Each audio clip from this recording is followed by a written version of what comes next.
Hello students, today we will discuss the facial nerve lesion. So we categorize the facial nerve lesions into three categories, that is supranuclear, nuclear and infranuclear lesion. Supranuclear lesions are the lesions above the nucleus, that is the nucleus of the facial nerve is lying in the pons.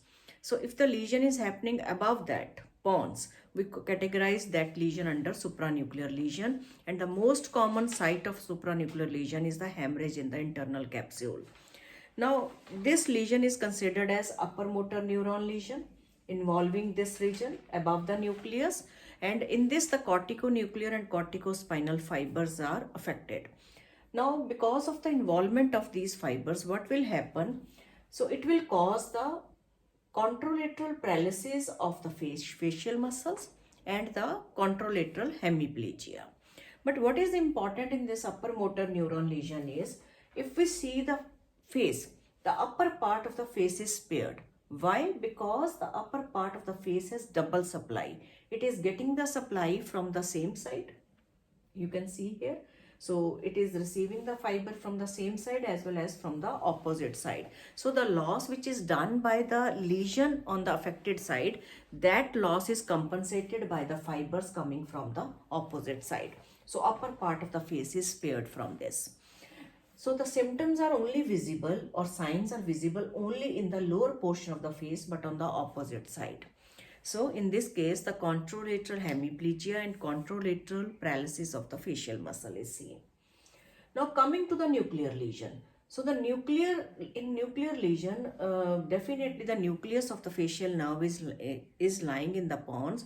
So any hemorrhage in the pons, it affects the facial nucleus. So this lesion is considered as the lower motor neuron lesion. So what is happening in this case is that there will be the ipsilateral paralysis of the face. So all the signs, they are visible on the same side of the face, that is on the side of lesion. So if the nucleus of the left side is involved, so the left half of the face will be affected. Now in this case, in lower motor neuron lesion, the facial involvement of in this lesion is because of the involvement of corticonuclear fiber. But if here the corticospinal fibers are also involved, so those fibers involvement lead on to the upper motor neuron lesion. So what is the reason of that upper motor neuron lesion for the corticospinal is that the crossing of the corticospinal is happening at the level of pyramid of medulla, and rest of the crossing, that is 20% of that crossing, is completed at the level of spinal cord. So by that time these fibers are reaching to the you can say their destination, they are 100% crossed. So definitely if the ipsilateral paralysis of the face is seen along with the contralateral hemiplegia, so that syndrome is given the name Millard-Gubler syndrome.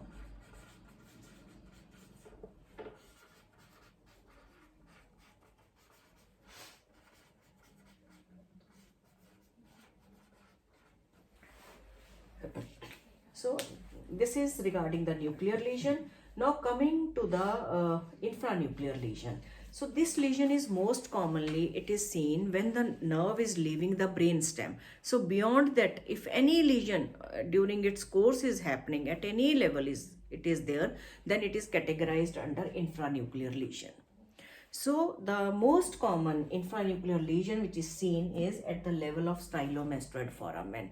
This lesion, if it is happening at this level when the facial nerve is leaving through stylomastoid foramen, so that condition is given the name Bell's palsy.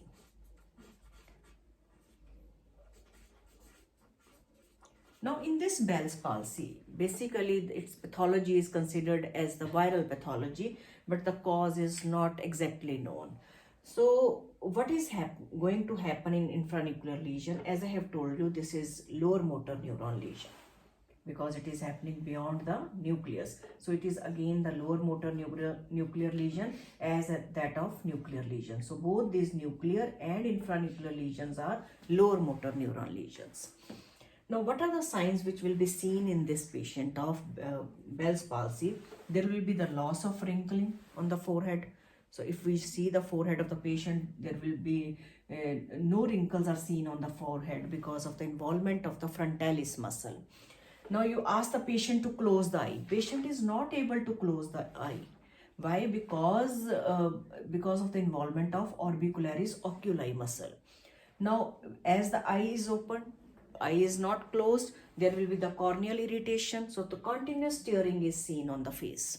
So there will be the wet eye on that affected side. Now coming downward, see the furrow. That is, there is a nasolabial furrow is there. On the affected side, that furrow is absent. Why? Because of the, you can say, levator labii aliqui nasi muscle is affected. Then patient is not able to dilate the ala of the nose. So because of the involvement of dilator nares. Now coming to the cheek portion, the cheek of the affected side is not prominent. So if you ask the patient to blow the cheeks, patient is not able to blow the cheeks. If you see the vestibule portion in the oral cavity, so vestibule part is the part between cheeks and gums. So that vestibule on the affected side is filled with food. So patient is not able to empty that vestibule portion. Why? Because of the involvement of the buccinator muscle. Next is, if you see the, you can say this region, oral cavity, oral portion is there. There is the deviation of the mouth is happening towards the healthier side. Why? Because of the unopposed action of these muscles. So when the patient smiles, or you see the patient with closed lips, the deviation of the mouth is there towards the healthier side. They pull the angle of mouth towards their side because of the unopposed action of these muscles, which are weak in this Bell's palsy. Now, if we see the overall symmetry of the face is little bit diverted towards the healthier side. Again, the same reason, because of the unopposed action of the muscles. So this is seen in Bell's palsy. So it is the type of infranuclear lesion, which is lower motor neuron type. Now, in addition to it, if we see, if the lesion is happening in the facial canal, so all the signs which are visible in Bell's palsy, in addition to that, what is seen? In that case, the chorda tympani nerve is involved. So the patient, there will be the loss of taste sensation from the anterior two-third portion of the tongue. Along with that, there will be the loss of salivation because of the involvement of submandibular and sublingual glands. So this is the lesion if it is happening above the chorda tympani. As we further go upward, that is, if the lesion is happening in the middle ear, so definitely nerve to stapedius is affected. So the patient will have the that is hyperacusis. So there will be because of the involvement of the nerve to stapedius.